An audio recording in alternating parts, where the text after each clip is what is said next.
1943 میں جنوری 29 جنوری 43 میں پیدا ہوا تھا پھگواڑہ میں، ہندوستان مشرقی پنجاب میں، جلندھر ضلع میں۔ میں نے اپنی آنکھوں سے اپنے تایا ابو کو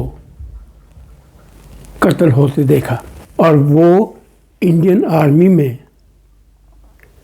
کوک تھے۔ مجھے وہ نقشہ تک یاد ہے کہ ہمارے پورے احاطے میں گجرا کے محلے میں کہ باہر دروازے کے باہر ایک کنواں تھا، وہاں سے انسان پانی لاتا تھا گھر کے لیے۔ میری پرورش کے دوران مجھے ایک سکھ عورت نے اپنا دودھ پلایا، لاہور آئے تو انہوں نے ہمیں جنگ بھیج دیا۔ میں اسے آج بھی کہتا ہوں کہ وہ میری پھوپھی تھی۔ اس کا مقبرہ بھی میرے گاؤں میں ہی ہے۔ میں مرے کالج سیالکوٹ میں پڑھتا تھا، تو میرا شاگرد نہیں لیکن مجھے پتا ہے کہ تینوں BSc داخلہ نہیں ملا جی۔ میں کہ مینوں اس واسطے میں ہوں تھوڑے کو ریکویسٹ کرنا کہ میری مدد کرو، کیونکہ میں اسٹوڈنٹ یونین کا پریزیڈنٹ بھی تھا اس ویلے۔ پاکستان دے وچ امیر محمد خان دا گورنر سی۔ تو ماسکو کس سال میں آئے آپ؟ 65 میں ماسکو میں 69 تک رہا۔ اچھا دور نہیں تھا۔ میں نے 1 سال دن رات محنت کی اور روسی زبان سیکھی، اردو سروس میں۔ ٹھیک ہے۔ اور اردو کے علاوہ میں پنجابی میں بھی ترجمہ کرتا تھا۔ میں ریڈ اسکوائر میں وہ پلے کارڈ لے کے چلا گیا۔ میرے پاس پاسپورٹ تھا ہی نہیں۔ اچھا، پاسپورٹ نہیں تھا؟ ٹھیک ہے۔ میں نے بیل دی، وہ کوڈ دیا، اپنا ایک خاص کوڈ دیا پاسپورٹ کے۔ پیسہ بھی کوئی نہیں۔ کیونکہ جو انگلش نے میری تہذیب کے ساتھ کیا تھا، لونت موکر گوستان عرب فمیل لونت موکر گوستان، چونکہ آپ کے پاس پاکستانی پاسپورٹ بھی نہیں ہے، یا تو ہم آپ کو سے رابطہ کرنے کے لیے میں نے یہ کام شروع کیا کہ میں نے اپنی اس وقت آواز جو ہے نا وہ دین چودھری کی ہے۔ میرے والد کو یہ کہا گیا کہ چودھری صاحب آپ کا بیٹا بول رہا ہے۔ پہلی یونین پاکستان کلچر یونین میں نے ہی بنائی تھی۔ اچھا، اسٹاک ہولم میں۔ تو جب آپ آئے ہیں 69 میں سویڈن میں، جی، کتنے پاکستانی تھے یہاں پہ؟ وہ مشرق پاکستانی تھا۔ اس نے کہا مجھے مغربی پاکستانی سے بات نہیں کرنی ہے۔ یہ مجھے 9 سال لگے کہ سیاسی پناہ کے لیے درخواست دے دی تھی۔ 5 دوستوں کے ساتھ میں ماسکو سے یہاں آیا تھا۔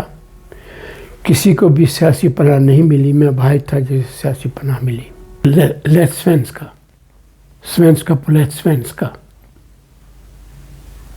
وہ زبان، وہ پروگرام سنے۔ ناظرین، اسٹاک ہوم سویڈن سے عارف کسانہ کی جانب سے سلام قبول کیجئے۔ میں نے اپنی اس چینل پہ ایک سلسلہ شروع کیا ہے جس میں مختلف شخصیات سے آپ کی ملاقات کرواتے ہیں اور ان سے ہونے والی گفتگو میں ان کے کام اور ان کی شخصیت کے مختلف پہلو جو ہے وہ سامنے آتے ہیں۔ اسی طرح کی ایک اہم شخصیت سے میں آج آپ کی ملاقات کروانے جا رہا ہوں، جو طویل عرصہ سے سویڈن میں رہ رہے ہیں، سویڈش کیپٹل اسٹاک ہوم میں رہتے ہیں۔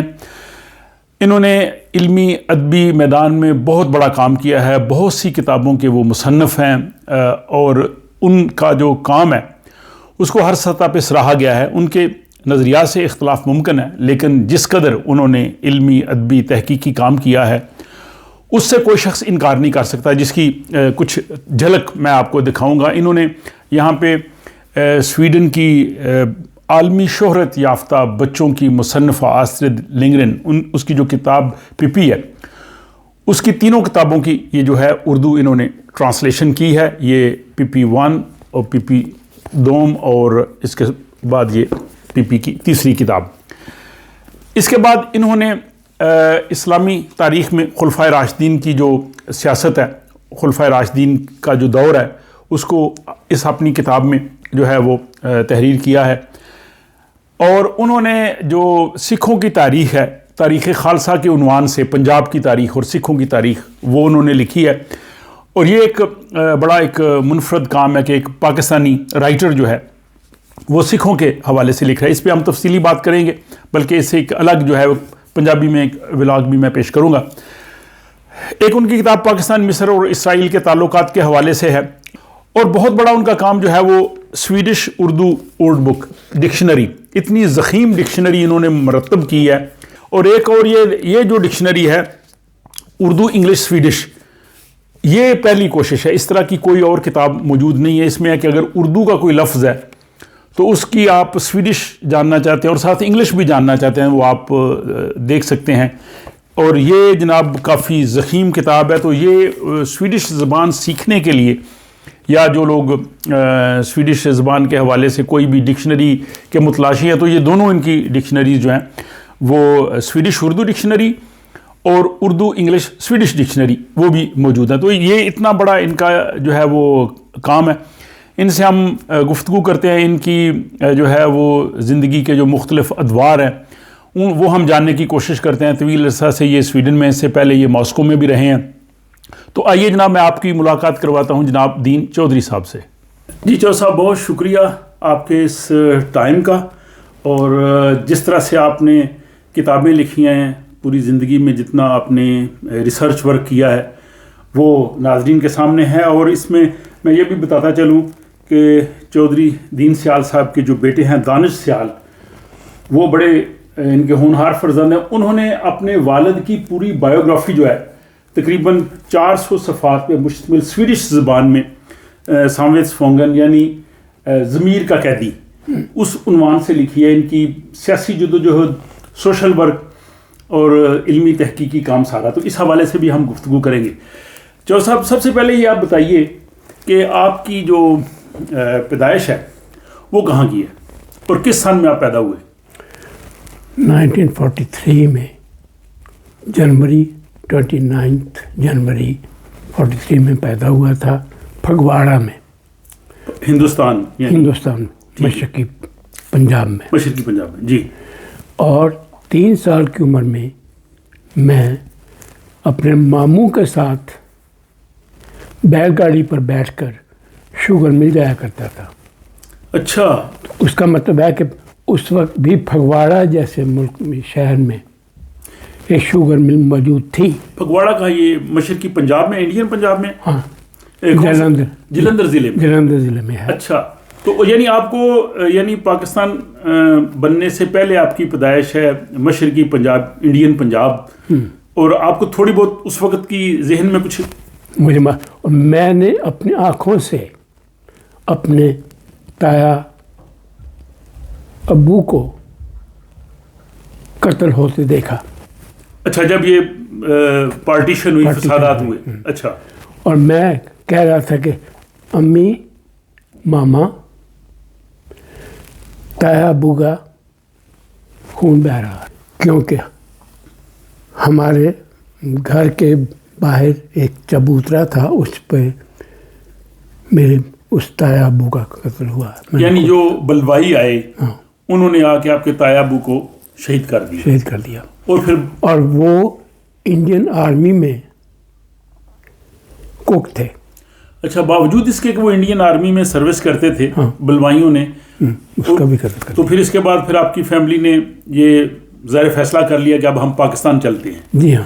تھوڑی بہت آپ کو ذہن میں اس وقت کی کچھ یاداشت ہے جب آپ مائیگریٹ کر کے انڈین پنجاب، جلندر سے ادھر پاکستان کی طرف آئے؟ ہاں، مجھے یاد ہے.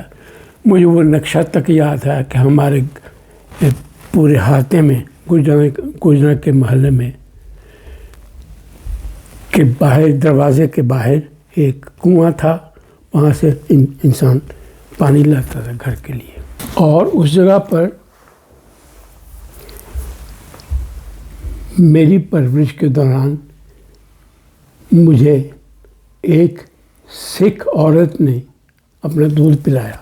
اچھا، یعنی اس وقت یہ اچھے تعلقات بھی تھے لوگوں کے، لیکن پارٹیشن میں ظاہر پھر ایک دوسرے کے دشمن بن گئے. صحیح ہے. تو وہاں سے مائیگریٹ ہو کے جلندر سے آپ پاکستان کہاں آئے، کس شہر میں آئے؟ لاہور آئے. لاہور. میرے دادا میرے ساتھ تھے، میرے ابو میرے ساتھ نہیں تھے، وہ پاکستان آرمی میں تھے، لہٰذا وہ بہت سالوں کے بعد مجھے ملے. اچھا، تو باقی فیملی مائگریٹ ہو کے لاہور آ گئی؟ لاہور آ گئی. لاہور میں میرے دادا سے پوچھا کہ آپ کون ہیں؟ میرے دادا نے کہا میں سیال ہوں. سیال کا مطلب سردیاں بھی ہوتا ہے. ہاں جی جی. میں سیال ہوں. تو انہوں نے ہمیں جنگ بھیج دیا. وہ کیوں جنگ کیوں بھیج دیا؟ وہ جنگ ہی سیالوں کا. اچھا جنگ. ہاں ٹھیک ہے. یہ جو مائی ہیر ہے وہ بھی کہتے ہیں سیال تھی. وہ مائی ہیر کو میں اسے آج بھی کہتا ہوں کہ وہ میری پھپھی تھی. اچھا آپ کی پھپھو تھی؟ ہاں اس طرح رشتے میں آ گئے. اس رشتے میں آ گئے. اچھا تو پھر آپ جنگ یعنی شفٹ ہو گئے؟ جنگ شفٹ ہو گئے. اچھا. اس کا مقبرہ بھی میرے گاؤں میں ہی ہے. جی ہاں مجھے جانے کا اتفاق ہوا ادھر دیکھنے کا. اچھا اس ایری سے. اچھا اس کے بعد ظاہر ہے پھر آپ کی باقی لائف گزری. پاکستان سے آپ ماسکو کب آئے؟ 65 میں. 1965 میں. تو آنے کی کیا وجہ بنی؟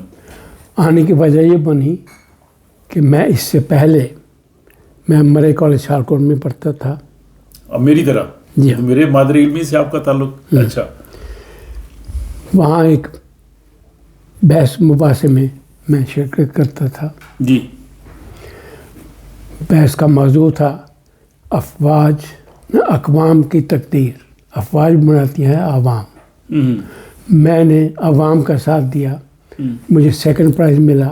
لیکن ساتھ ہی مجھے بلیک لسٹ کر دیا گیا. کالج سے؟ کالج سے. وہ ذرا ایوب خان کا دور ایوب کا دور ماشاء اللہ تھا. جی. جس کی بنا پر میں نے آئندہ آگے پڑھنا چاہا تو مجھے داخلہ نہیں ملا. اتفاق سے میں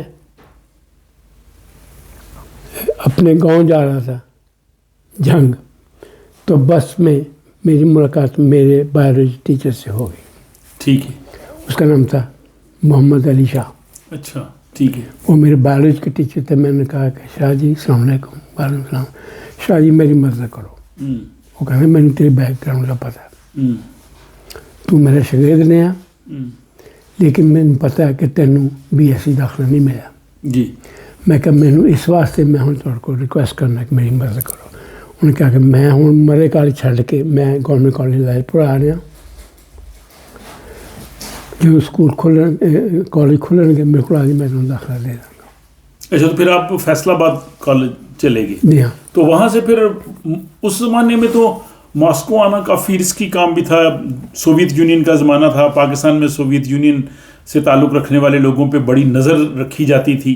جی ہاں. تو کس طرح سے پھر آپ جو ہے وہ ماسکو آئے؟ میرا تعلق کچھ وکیلوں سے ہو گیا کیونکہ میں اسٹوڈنٹ یونین کا پریزیڈنٹ بھی تھا گورنمنٹ کالج لائل پور میں. اس وقت اس کا نام لائل پور تھا. کون سی یہ آپ این ایس ایف میں تھے؟ کون سی تنظیم تھی اسٹوڈنٹس کی جس میں آپ تھے؟ این ایس ایف میں. تو وہیں سے آپ کو بائیں بازو کے جو نظریات ہیں سوشلسٹ نظریات ہیں وہ ان سے آپ کی شناسائی ہوئی؟ جی ہاں. چونکہ میں اسٹوڈنٹ کالج کا پریزیڈنٹ تھا تو مجھے میرے کالج اپنے وکیل دوستوں نے کہا کہ یار تو کیوں نہیں ڈیمانسٹریٹ کردا کہ اس ویلے پاکستان دے وچ امیر محمد خان دا گورنر سی کہ یونیورسٹی بند ہوندیاں تو کوئی گل نہیں اسی بھی پڑھے لکھے ہیں. یہ تھی سوچ جس نے مجھے مزید اکسا لیا. مجھے اس وقت میرے دوستوں نے میرے وکیل دوستوں نے ملاقات میں رکھوائی میر عبد القیوم سے. جی. وہ انہوں نے مجھے ریکمینڈ کیا کہ کیونکہ اس جگہ پر ڈیمانسٹریشن ہوئی تھی جس میں کہ پولیس نے ایک میرے پیٹرن کو گرفتار کر لیا جس بنا پر اور اس کا الزام مجھے کہ اگر میں ڈیمانسٹریشن نہ کرتا تو وہ نہ مرتا انسان. جس بنا پر میر عبد القیوم نے کہا کہ اس کو ماسکو میں بھیج دیتے ہیں. اچھا تو پھر آپ ماسکو آ گئے؟ پھر میں ماسکو آئے. تو ماسکو کس سن میں آئے آپ؟ 66 میں؟ کب؟ 65 میں. 65 میں. تو ماسکو آ کے کیا کیا؟ کتنا عرصہ رہے آپ؟